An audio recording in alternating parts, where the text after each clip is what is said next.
This is Earl Nightingale.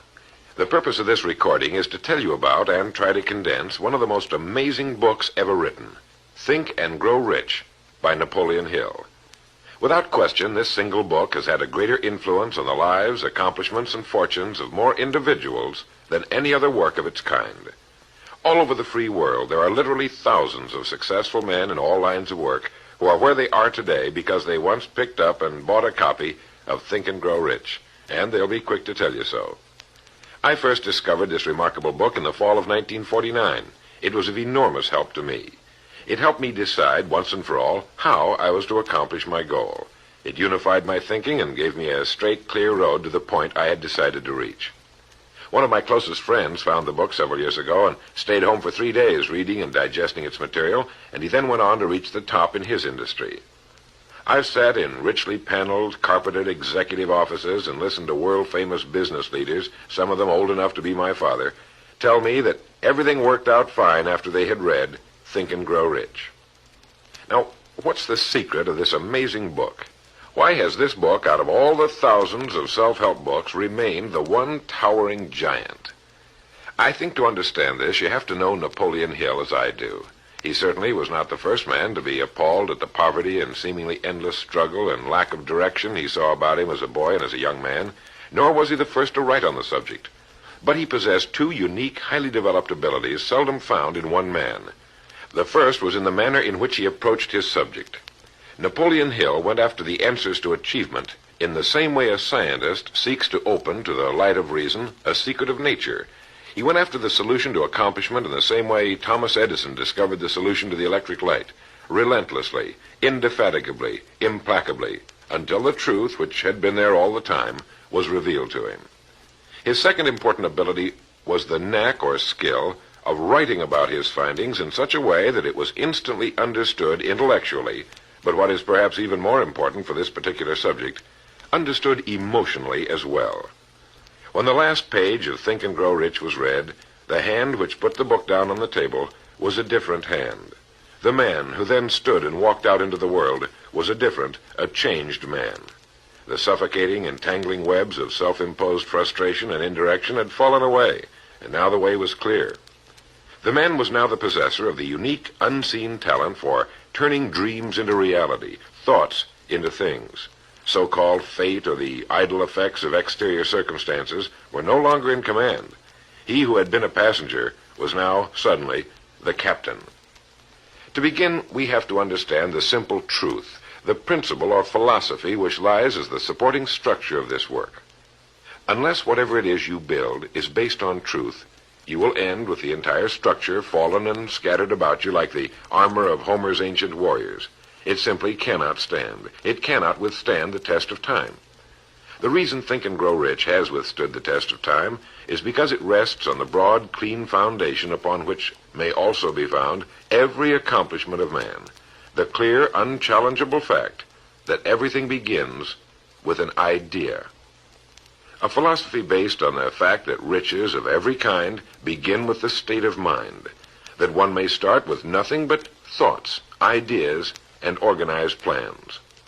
Thoughts are things, incredibly powerful things, when mixed with definiteness of purpose, persistence, and a burning desire for their translation into material objects or riches, riches being whatever it is you happen to want. Wise men have been saying this for centuries, and just recently Charles A. Cerami wrote, "The truth is that the human mind is as real an organism as any muscle in the body, but far greater in potential power, and, like muscle fiber, it can be strengthened to lead on to unimagined conquests." So this, then, is the truth on which Think and Grow Rich is based. If you know what you want, and if you want it strongly enough to muster the kind of persistence that simply cannot be stopped, you will most certainly achieve it. By controlling your mind, you can control your destiny here on Earth. With this as our foundation, let's talk about Napoleon Hill's famous 13 proven steps to riches as found in his book, Think and Grow Rich, remembering, of course, that riches are whatever it is you happen to want. And right here, let me make two important points. The first is that whenever you listen to this record, have a notebook handy and make notes as we go along. The second is that This record was produced for your own personal use, to go with you on your own exciting journey. To play this record for a group will prove to be of only temporary help. Make sure you have your own personal copy to play again and again, particularly at those times when you may feel yourself getting off the track. And now, Napoleon Hill's famous 13 Principles. You will notice that we have separated each principle by banding them on the record. In this way, you're given quick access to any particular principle to which you may wish to return for reference. The first principle, desire. Here is the starting point for all achievement, the first step toward riches. But it's right here that we so often run into a stumbling block. A person will say, I know what I desire, but can I get it? We'll get into this business of doubt later, but once and for all, let's clear up this point. This point of whether or not you can accomplish that which you desire with all your heart. I think it was best expressed by Emerson, who wrote, there is nothing capricious in nature, and the implanting of a desire indicates that its gratification is in the constitution of the creature that feels it.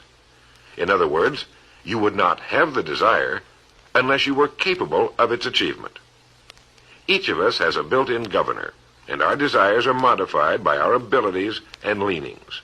Whatever it is that you desire with all your heart, understand once and for all that it can and should be yours. In Think and Grow Rich, Napoleon Hill cites example after example of why your burning desire is nothing more than an accurate picture of what you will one day become. So right here, firmly establish in your mind that which you desire more than anything else. For, as Helvetius put it, by annihilating the desires, you annihilate the mind. Every man without passions has within him no principle of action, nor motive to act. A good way to determine whether or not you really have a burning desire is to examine the way you go after it. If you go after that which you think you desire tentatively, timidly, in an attempt to play it safe, you don't have a burning desire at all. You can't get to second base if you keep one foot on first. But if you're willing to burn your bridges behind you and say once and for all, this is it, this is what I will do, and I will never retreat, I'll never go back, then you have the sort of desire that can only end in success. It takes that kind of resolve to be able to keep picking yourself up after the falls you're bound to take. The only people who don't make mistakes are those who never try anything, the timid feeders in the lagoon who never venture into the broad, deep sea beyond. While these principles will work for anything you may want, a more harmonious home life, a more successful career, for our example, let's say your desire happens to be more money, to better care for your family and provide for your future years, to get your share of the prosperity that lies ahead. Napoleon Hill gives us 6 definite, practical steps to follow. 1. Fix in your mind the exact amount of money you desire. It is not sufficient merely to say, I want plenty of money. Be definite as to the amount. There's a psychological reason for definiteness, which will be described in a subsequent principle. Number 2. Determine exactly what you intend to give in return for the money you desire.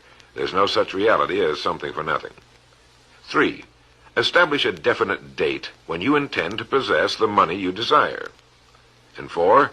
Create a definite plan for carrying out your desire and begin at once, whether you're ready or not, to put this plan into action. 5. Write out a clear, concise statement of the amount of money you intend to acquire, name the time limit for its acquisition, state what you intend to give in return for the money, and describe clearly the plan through which you intend to accumulate it. 6. Read your written statement aloud twice daily, once just before retiring at night, and once after arising in the morning. As you read, see and feel and believe yourself already in possession of the money, or whatever your goal happens to be. It's important that you follow these instructions to the letter. Play this part of the record over until you have it down to your satisfaction, for this is by far the most important of the 13 principles, and this chapter of the book ends with these words. Through some strange and powerful principle of mental chemistry, which she has never divulged, nature wraps up in the impulse of strong desire that something which recognizes no such word as impossible and accepts no such reality as failure. The second principle is faith. You never would have even thought of your main desire unless faith were tugging at your mind. And if you find it difficult at times to have faith in yourself, you can be certain that you can have faith in these principles. Napoleon Hill writes, "Faith is a state of mind which may be induced or created by affirmation or repeated instructions to the subconscious mind through the principle of conscious autosuggestion." Conscious autosuggestion simply means a suggestion by yourself to yourself, just as an autobiography is a biography written by the person it's about. By getting a mental image of yourself already having accomplished your main desire over and over again, you will muster the faith you need. Faith is vital to accomplishment. The Emperor Napoleon once said, "All the scholastic scaffolding falls as a ruined edifice before one single word, faith." Pascal said, "Faith affirms many things respecting which the senses are silent, but nothing which they deny. It is superior to their testimony, but never opposed to it." Goethe said, "Epochs of faith are epochs of fruitfulness, but epochs of unbelief, however glittering, are barren of all permanent good." And, as Schlegel put it, "In actual life, every great enterprise begins with and takes its first forward step in faith." Have faith that you can accomplish that which you seek, for you would never have decided upon it unless it was meant for you to accomplish. In his chapter on faith, Napoleon Hill gives us a self-confidence formula. First, I know that I have the ability to achieve the object of my definite purpose in life, therefore I demand of myself persistent, continuous action toward its attainment, and I here and now promise to render such action. Second, I realize the dominant thoughts of my mind will eventually reproduce themselves in outward physical action and gradually transform themselves into physical reality. Therefore, I will concentrate my thoughts for 30 minutes daily upon the task of thinking of the person I intend to become, thereby creating in my mind a clear mental picture of that person. Third, I know through the principle of autosuggestion any desire that I persistently hold in my mind will eventually seek expression through some practical means of attaining the object back of it. Therefore, I will devote 10 minutes daily to demanding of myself the development of self-confidence. Fourth, I have clearly written down a description of my definite chief aim in life, and I will never stop trying until I have developed sufficient self-confidence for its attainment. Fifth, I fully realize that no wealth or position can long endure unless built upon truth and justice. Therefore, I will engage in no transaction which does not benefit all whom it affects. I will succeed by attracting to myself the forces I wish to use and the cooperation of other people. I will induce others to serve me because of my willingness to serve others. I will eliminate hatred, envy, jealousy, selfishness, and cynicism by developing love for all humanity, because I know that a negative attitude toward others can never bring me success. I will cause others to believe in me because I will believe in them and in myself. In rereading Think and Grow Rich so that I could write this condensation for recording, I was forcibly struck all over again by this great chapter on faith, particularly the examples of how some of the world's greatest men have accomplished what appeared to be impossible through faith. The third principle is autosuggestion. Now, we've already touched on this. This chapter of the book tells us how, through repeated suggestion, the subconscious mind can be put to work for us. It is the faculty of being able to concentrate your mind on your burning desire until your subconscious mind accepts it as fact and begins to devise ways of bringing it about. Here is where hunches come from, sudden flashes of thought or inspiration, guidance. The instructions given in connection with the 6 steps in the second chapter will now be summarized and blended with the principles covered by Napoleon Hill's chapter on autosuggestion. First, go into some quiet spot, perhaps in bed at night, close your eyes and repeat aloud, so you may hear your own words, the written statement of the amount of money you intend to accumulate, or a careful reaffirmation of whatever your goal happens to be, the time limit for its accumulation, and a description of the service or merchandise you intend to give in return for the money. As you carry out these instructions, see yourself already in possession of your goal.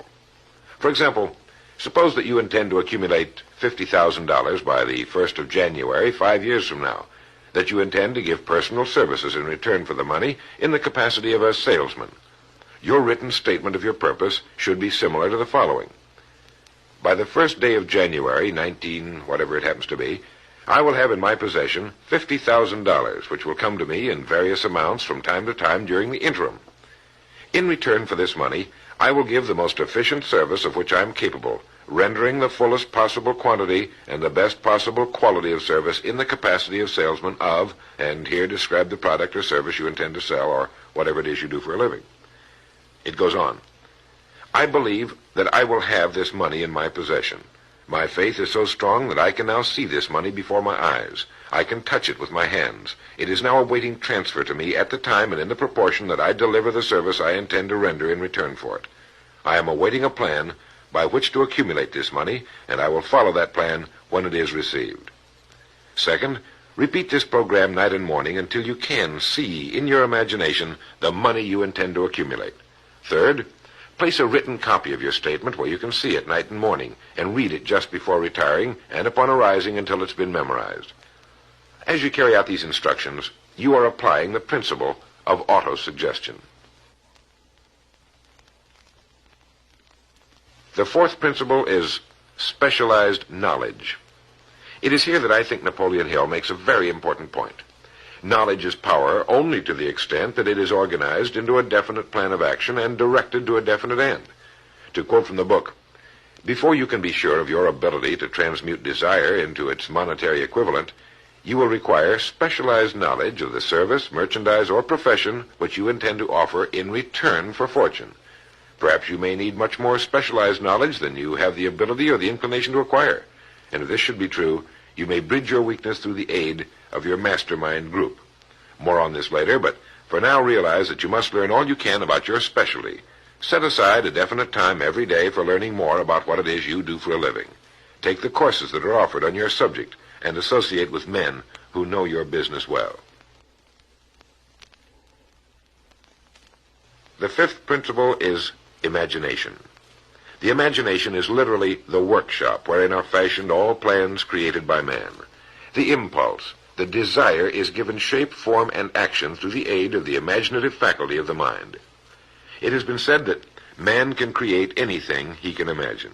As Napoleon Hill says and teaches, whatever the mind of man can conceive and believe, it can achieve. Man's only limitation within reason lies in his development and use of his imagination and subsequent motivation to action. The great leaders of business, industry, finance, and the great artists, musicians, poets, and writers became great because they developed the power of self-motivation. Incidentally, one of the best books ever put together on this subject, if not the greatest, is Success Through Positive Mental Attitude by Napoleon Hill and W. Clement Stone. I suggest you get a copy from your bookstore at your earliest convenience. If your bookstore happens to be out of the book, you may obtain a copy by writing to the address on the label of this record. As you go about your daily work, think constantly of ways in which it could be done better, more efficiently. Think of the changes that are inevitable. Can they be made now? And if you feel limited, remember the words of the late Frank Lloyd Wright. He said, "The human race built most nobly when limitations were greatest, and therefore when most was required of imagination in order to build it all. Limitations seem to have always been the best friends of architecture." As you build your future from this point onward, don't concern yourself with limitations, but remember that they may be your best friends, since they require imagination if we're to rise above them. And as Beecher said, the soul without imagination is what an observatory would be without a telescope. Now, if you'll turn this record over, we'll get to the sixth principle. The sixth principle is organized planning. You have decided on your desire, your goal. Now let's organize the plan for its accomplishment, right on schedule. Let me quote again from Think and Grow Rich. You have learned that everything man creates or acquires begins in the form of desire. The desire is taken on the first lap of its journey from the abstract to the concrete in the workshop of the imagination, where plans for its transition are created and organized. Earlier, you were instructed to take 6 definite practical steps as your first move in translating the desire for whatever you want into its physical equivalent. One of these steps is the formation of a definite practical plan or plans through which this transformation may be made. 1. Ally yourself with one or more persons, a group of as many people as you may need for the creation and carrying out of your plan or plans for the accumulation of the money you've established as your goal. Making use of the mastermind principle. This is important. 2. Before forming your mastermind alliance, decide what advantages and benefits you may offer the individual members of your group in return for their cooperation. No one will work indefinitely without some form of compensation, although this may not always be in the form of money. 3. Arrange to meet with the members of your mastermind group at least twice a week, and more often if possible, until you have jointly perfected the necessary plan or plans for the accomplishment of your goal. 4. Maintain perfect harmony between yourself and every member of your mastermind group. Keep in mind these facts. First, you're engaged in an undertaking of major importance to you. To be sure of success, you must have plans which are faultless. Second, you must have the advantage of the experience, education, native ability, and imagination of other minds. This is in harmony with the methods followed by every person who has risen above the average. Work at this until you have a well-executed, formal plan for reaching your objective. In this way, you're never confused or wondering what you should do next. Every morning you know exactly what you're going to do and why. It is in this chapter of Think and Grow Rich that Napoleon Hill gives us his 11 qualities of leadership. 1. Unwavering courage. 2. Self-control. 3. A keen sense of justice. 4. Definiteness of decision. 5. Definiteness of plans. 6. The habit of doing more than paid for. 7. A pleasing personality. 8. Sympathy and understanding. 9. Mastery of detail. 10. Willingness to assume full responsibility. And 11. Cooperation. The chapter on organized planning is one of the largest and most important in the book. It goes without saying that a man without a plan to follow is like a ship without a course. No place to go, with disaster a probability. The 7th principle, decision. The mastery of procrastination. To quote, accurate analysis of over 25,000 men and women who had experienced failure disclosed the fact that lack of decision was near the head of the list of the 30 major causes of failure. This is no mere statement of a theory, it is a fact. Procrastination, the opposite of decision, is a common enemy which every man must conquer. Analysis of several hundred people who had accumulated fortunes well beyond the $1 million mark disclosed the fact that every one of them had the habit of reaching decisions promptly and of changing these decisions slowly if and when they were changed. People who fail to accumulate money, without exception, have the habit of reaching decisions, if at all, very slowly, and of changing these decisions quickly and often. A definite objective makes reaching prompt decisions that much easier. Napoleon Hill gives many examples, one of which is the case of Henry Ford. One of Henry Ford's most outstanding qualities was his habit of reaching decisions quickly and definitely and changing them slowly. This quality was so pronounced in the late Mr. Ford that it earned for him the reputation of being obstinate. It was this quality which prompted Mr. Ford to continue to manufacture his famous Model T, the world's ugliest but for the time most practical car, when all of his advisors and many of the purchasers of the car were urging him to change it. Perhaps he delayed too long in making the change, but the other side of the story is that his firmness of decision yielded a huge fortune before the change in model became necessary, and the company is certainly none the worse for it today. When you make up your mind, stay with it. The majority of people who fail to make the grade are generally easily influenced by the opinions of others, easily swayed. They permit the newspapers and the gossiping neighbors to do their thinking for them. Opinions are the cheapest commodities on earth. Keep your own counsel when you begin to put into practice the principles we're describing here. By reaching your own decisions and following them, take no one into your confidence except the members of your mastermind group, and be very careful in your selection of this group, that you choose only those who will be in complete sympathy and harmony with your purpose. Close friends and relatives, while not meaning to do so, often handicap one through opinions and sometimes through ridicule. Thousands of men and women carry inferiority complexes with them all through life, because some well-meaning but ignorant person destroyed their confidence through opinions or ridicule. If a decision is worth anything at all, it's worth sticking to until it's been completely worked. The 8th principle, persistence. Napoleon Hill defines persistence as the power of will. Willpower and desire, when properly combined, make an irresistible pair. Persistence to an individual is what carbon is to steel. In uncounted thousands of cases, persistence has stood as the difference between success and failure. It is this quality more than any other that keeps the majority from great accomplishment. They'll try a thing, but as soon as the going gets tough, they fold. Experience with thousands of people has proved that lack of persistence is a weakness common to the majority of men. It is a weakness which may be overcome by effort. If you're to accomplish the desire you've set for yourself, you must form the habit of persistence. Things will get dark. It will seem as though there's no longer any reason to continue. Everything in you will tell you to give up, to quit trying. And it's right here that the men are separated from the boys. It's right here that if you'll go that extra mile and keep going, that the skies will clear, and you'll begin to see the first signs of the abundance that is to be yours because you had the courage to persist. With persistence will come success. Persistence is a state of mind. Therefore, it can be cultivated. Like all states of mind, persistence is based upon definite causes, among them these. 1, definiteness of purpose, knowing what you want. 2, desire. 3, self-reliance. 4, definiteness of plans. 5, accurate knowledge, knowing that your plan is sound. 6, cooperation. Sympathy, understanding, and harmonious cooperation with others tend to develop persistence. 7, willpower. 8, habit. Persistence is the direct result of habit. The 9th principle, power of the mastermind. It is in this section that Napoleon Hill describes the importance of forming a group of individuals sympathetic to your desire. They may be individuals with similar plans. A mastermind group can be made up of 2 or more individuals. No 2 minds ever come together without thereby creating a third invisible, intangible force, which may be likened to a third mind. You may have noticed many times that by discussing something with another individual, you suddenly get good ideas as a result of this association. Ideas you would not have gotten without this association. The same thing happens to the other person.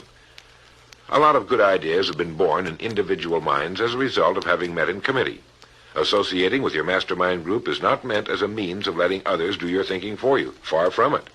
It is to stimulate your own thinking through the association with other minds. No one knows everything. The more sympathetic minds you get together, and by sympathetic I mean working for a common purpose, the more related information is going to be available, and great ideas are a combination of related information. So pick the member or members of your mastermind group with care. Make sure they're people you respect and who are hard-working and conscientious. You'll have a lot of fun, and you'll all reach your goals just that much sooner. The 10th principle could be called enthusiasm. That is, the enthusiasm that comes from the channeling of all bodily drives into positive, worthwhile outlets. It is in this chapter that Napoleon Hill describes the importance of the woman, the one and only woman, in the achievement of a worthwhile goal. It seemed quite significant to Mr. Hill that practically every great leader was a man whose achievements were largely inspired by a woman. When things get tough, and you can count on it, they will, you may be deserted by what you thought were friends. But if you've got a good woman, you'll never be alone. She'll be willing to start over again if necessary, and she'll give you the new enthusiasm that comes through her faith in you. Having someone to love is having someone to share your success and accomplishments, to give you the praise that all of us need from time to time. A man can become successful without a wife and family, but all the real joy is taken out of it. Take care of your wife and children as your greatest possessions. The 11th principle has to do with the subconscious mind.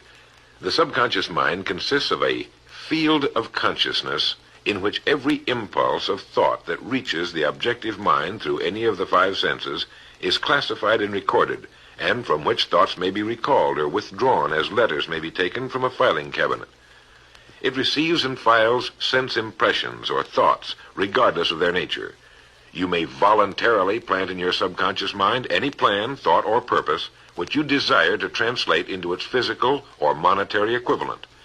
The subconscious acts first on the dominating desires which have been mixed with emotional feeling, such as faith. Your subconscious mind works night and day. Through a method of procedure unknown to man, the subconscious mind draws upon the forces of infinite intelligence for the power with which it voluntarily transmutes one's desires into their physical equivalent, making use always of the most practical media by which this end may be accomplished. You cannot entirely control your subconscious mind, but you can voluntarily hand over to it any plan, desire, or purpose which you wish transformed into concrete form. No one knows very much about what we call the subconscious or unconscious mind. We do know that it is incalculably powerful and can solve our problems if we go about using it the right way. And the best way is to hold in your conscious mind as often as possible a clear picture of yourself already having accomplished your goal. You know what you want, define it clearly, and then project it on the motion picture screen of your mind. Hold it. See yourself doing the things and having the things you'll have when your objective will have been reached. Do this as often as possible as you go about your daily work, and particularly at night, just before you go to sleep, and the first thing upon arising. As you do this, your subconscious will begin to lead you in the most logical ways toward your objective. Don't fight it. Follow your sudden hunches, the ideas that come into your mind, knowing that it's your subconscious trying to get through to your conscious mind. If you'll keep at this, you'll be amazed and delighted by the wonderful ideas that just seem to come from nowhere. In the next principle, we'll talk some more about this sixth sense that seems to control the lives of the great men and women, but it comes from a systematic triggering of the subconscious mind. The lives of the great men and women, which seem miraculous to the average person, are nothing more than the fulfillment of their burning desires through the power of their subconscious minds. Time means nothing to your subconscious. A man could work steadily at his job for 40 years and not accomplish as much as is possible in 3 or 4 years through the proper working of this principle. Your subconscious mind cannot remain idle. If you fail to plant desires in your subconscious mind, it will feed upon the thoughts which reach it as a result of your neglect. Remember that you're living daily in the midst of all manner of thought impulses which are reaching your subconscious mind without your knowledge. Some of these impulses are negative, some are positive. You are now engaged in trying to help shut off the flow of negative impulses and to aid in voluntarily influencing your subconscious mind through positive impulses of desire. When you achieve this, you will possess the key which unlocks the door to your subconscious mind. Bulwer wrote, "The man who succeeds above his fellows is the one who, early in life, clearly discerns his object, and toward that object habitually directs his powers. Even genius itself is but fine observation strengthened by fixity of purpose. Every man who observes vigilantly and resolves steadfastly grows unconsciously into genius."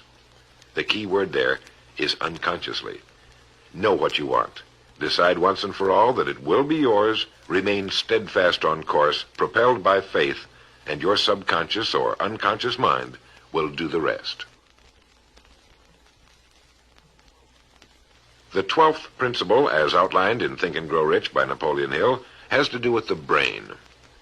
If you had access to all the wealth in the world and took a penny, you would be doing exactly what you very probably have been doing in the use of your brain. Nothing in the world is more pitiful than the misunderstanding by the average person of the power of his brain and the minds to which it is connected, the conscious and the subconscious.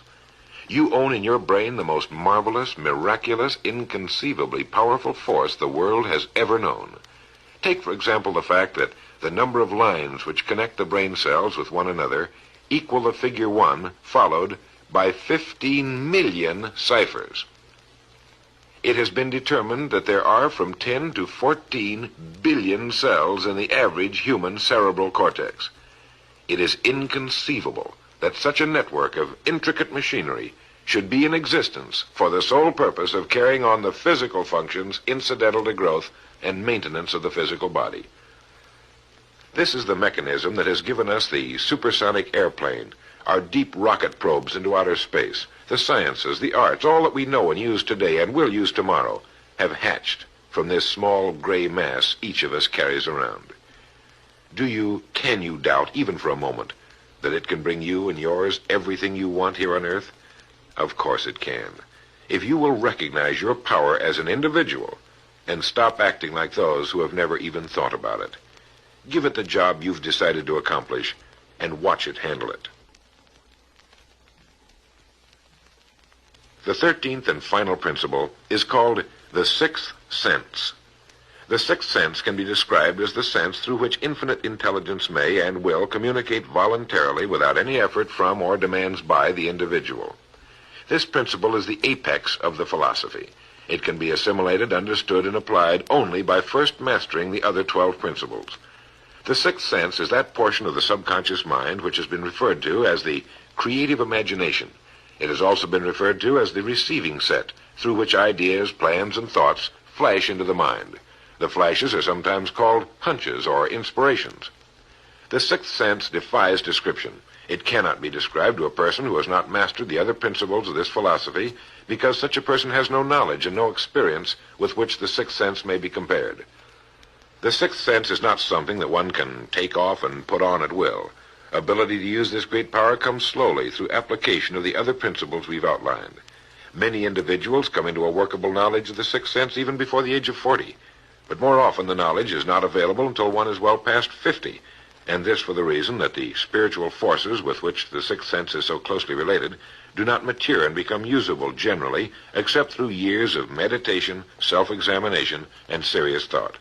But begin to develop it now by applying the principles we've talked about here. Remember this: man can create nothing which he does not first conceive in the form of an impulse of thought. Man's thought impulses begin immediately to translate themselves into their physical equivalent, whether those thoughts are voluntary or involuntary. Keep fear out of your mind by concentrating on the mental picture of your goal, your greatest desire. Now, I want to mention that Think and Grow Rich as a book carries more endorsements by great men who knew of its truth than any other book of its kind ever written. I'll touch on only a few. All of these great men actually endorsed Napoleon Hill's principles. Former President of the United States William Howard Taft. F.W. Woolworth wrote that he had built his great chain of stores by applying many of these principles. Robert Dollar, who built the great Dollar steamship line, wrote, "If I had had this philosophy 50 years ago, I suppose I could have accomplished all that I've done in less than half the time.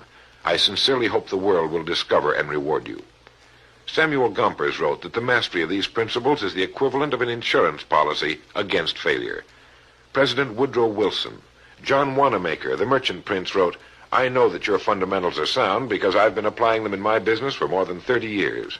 George Eastman, the world's largest maker of cameras, Thomas Edison, Luther Burbank, Theodore Roosevelt, E.M. Statler, John D. Rockefeller. I think you know that the endorsements of these great men could not have been bought with all the money in the world. What we have been talking about here can change your life, can bring you anything and everything worthwhile you want in life for yourself and your family. Cut yourself away from the average, from the mediocre, and chart your course on the dream in your heart. These 13 principles will never let you down, as long as you use them. And now, it is with great pleasure that I give you the author himself, Napoleon Hill. Thank you, Earl Nightingale. The message which you who are listening have just heard has brought you within 3 short steps of the supreme secret of success. The same secret which has brought happiness, peace of mind, and financial success to countless thousands of people who have read Think and Grow Rich. The same secret which has made master salesmen out of ordinary order takers. And the same secret which has brought friendship, love, and marriage to men and women who have come under the spell of the 13 principles which Earl Nightingale has just described. You desire the better things of life, or you wouldn't be listening to this record. Come with me then, and I will help you chart your course, so you may acquire whatever it is that you desire most in life by following these instructions. 1. Condition your own subconscious mind to work for you while you sleep as well as when you are awake.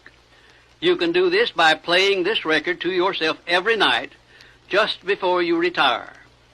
Then, before you go to sleep, after hearing the record, write out a clear statement of what you wish to accomplish the following day, and request your subconscious mind to work during the night and provide you with the plan you will need to achieve your purpose. 2. Form a personal mastermind group of 2 or more people who are closely associated with you. They can be members of your family, your business, or your professional associates, or people who work where you are employed. And play this record in their presence at least once a week. After you have done this, engage in a friendly roundtable discussion of the 13 success principles, and request each person in the group to participate and to look for inspirational ideas which may help him or her to become more successful. 3. Beginning now, follow the habit of rendering more service and better service than that which is expected of you, and do it in a pleasing, positive mental attitude. This will make friends for you, it will increase the value of your services, and it will attract opportunities by which you may get from life whatever it is that you most desire. Follow these instructions to the letter, and you will surely see the day when you can express a prayer of gratitude for having had the privilege of hearing and acting on the message which Earl Nightingale has given you through this record. And now, may I reach out across the space and the time which separate us and offer you a hand of friendship and a sincere prayer that you will be blessed with a richer and a fuller life because of this message. Your big opportunity may be right where you are now. Follow these instructions faithfully, and it will reveal itself to you.